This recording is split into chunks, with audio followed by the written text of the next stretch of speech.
भारत में सरकारी नौकरी ये सिर्फ एक नौकरी नहीं बल्कि लाखों लोगों के भविष्य का सवाल है।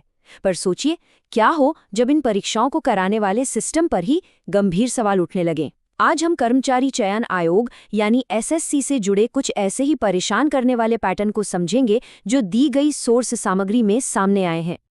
यही वो सवाल है जो इस पूरी कहानी के केंद्र में है।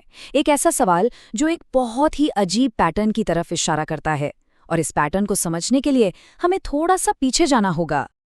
तो कहानी शुरू होती है इस सवाल से कि सरकारी परीक्षाओं के इस विशाल सिस्टम में प्राइवेट कंपनियों की एंट्री हुई ही कैसे। देखिए, भारत में भर्ती का सिस्टम बहुत पुराना है, यूपीएससी से लेकर एसएससी तक। लेकिन साल 2015 में एक बहुत बड़ा बदलाव आया। लगातार हो रहे पेपर लीक और रिजल्ट्स में देरी से परेशान होकर सरकार ने परीक्षाओं को डिजिटल करने का फैसला किया, यानी कंप्यूटर आधारित टेस्ट को जरूरी बना दिया। लेकिन एक दिक्कत थी, सरकार के पास देश भर में लाखों छात्रों का एग्जाम एक साथ कंप्यूटर पर कराने का इंफ्रास्ट्रक्चर ही नहीं था। और बस यहीं से प्राइवेट कंपनियों के लिए एक बहुत बड़ा दरवाजा खुल गया। और अब हम आते हैं कहानी के सबसे जरूरी हिस्से पर। सोर्स मटेरियल के मुताबिक कई सरकारी टेंडरों में एडिक्विटी नाम की एक कंपनी से जुड़ी घटनाओं का एक पैटर्न बार बार दोहराया गया। सोर्स एक 4 स्टेप के पैटर्न की ओर इशारा करता है जो कथित तौर पर कई सरकारी एजेंसियों में दोहराया गया है। चलिए एक एक करके इन मामलों को देखते हैं। पहला उदाहरण है नेशनल टेस्टिंग एजेंसी यानी एनटीए का। 2020 में कुछ तकनीकी शर्तें पूरी न कर पाने की वजह से एडुकेटी बाहर हो गई, लेकिन तभी टेंडर कैंसिल हो जाता है। 2021 में टेंडर फिर से आता है, लेकिन इस बार नियम बदल दिए जाते हैं, उन्हें काफी आसान कर दिया जाता है। और इन नए नियमों के साथ एडुकेटी न सिर्फ क्वालिफाई करती है बल्कि टीसीएस जैसी बड़ी कंपनी को हराकर टेंडर जीत लेती है। और यही पैटर्न मध्य प्रदेश में भी देखने को मिला। एडिक्विटी टेंडर हार जाती है, लेकिन फिर स्कोरिंग पर विवाद खड़ा हो जाता है। सोर्स का आरोप है कि उसे एक ऐसे सर्टिफिकेशन के लिए नंबर मिले जो उसके पास था ही नहीं।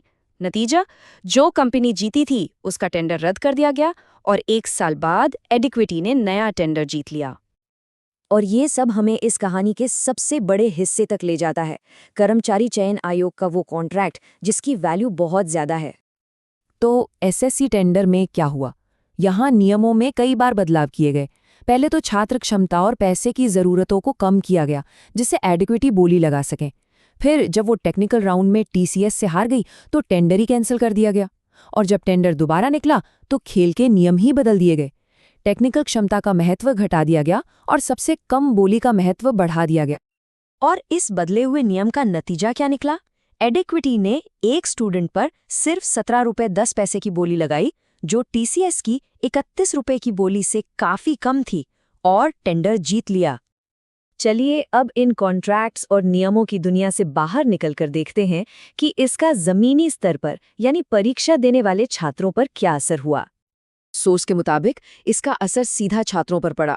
परीक्षा सेंटर्स पर सर्वर फेल होने से लेकर सैकड़ों किलोमीटर दूर सेंटर मिलने तक और पेपर लीक और नकल के गंभीर आरोपों तक उन्हें कई मुश्किलों का सामना करना पड़ा।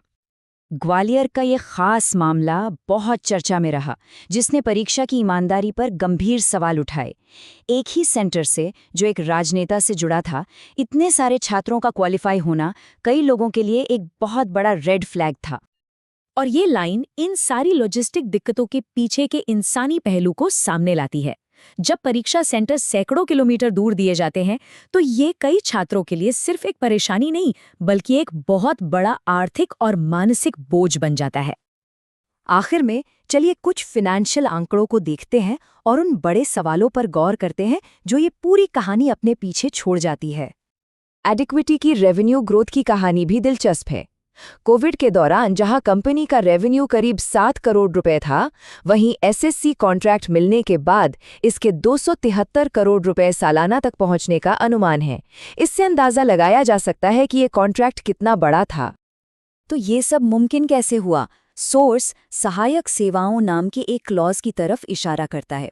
देखिए, पिछले टेंडरों में सब कॉन्ट्रैक्टिंग यानी काम किसी और को देने पर रोक थी, लेकिन ये क्लॉज सोर्स के अनुसार एक लूप होल बन गया क्योंकि असली काम और सहायक काम के बीच कोई साफ लाइन नहीं खींची गई थी। तो आखिर में सवाल यही बचता है, सोर्स द्वारा पेश किए गए तथ्य एक परेशान करने वाली तस्वीर दिखाते हैं। जब एक फेयर प्रोसेस पर ही सवाल उठने लगे तो इसकी असली कीमत वो लाखों उम्मीदवार चुकाते हैं जो अपना भविष्य इस सिस्टम के भरोसे छोड़ देते हैं।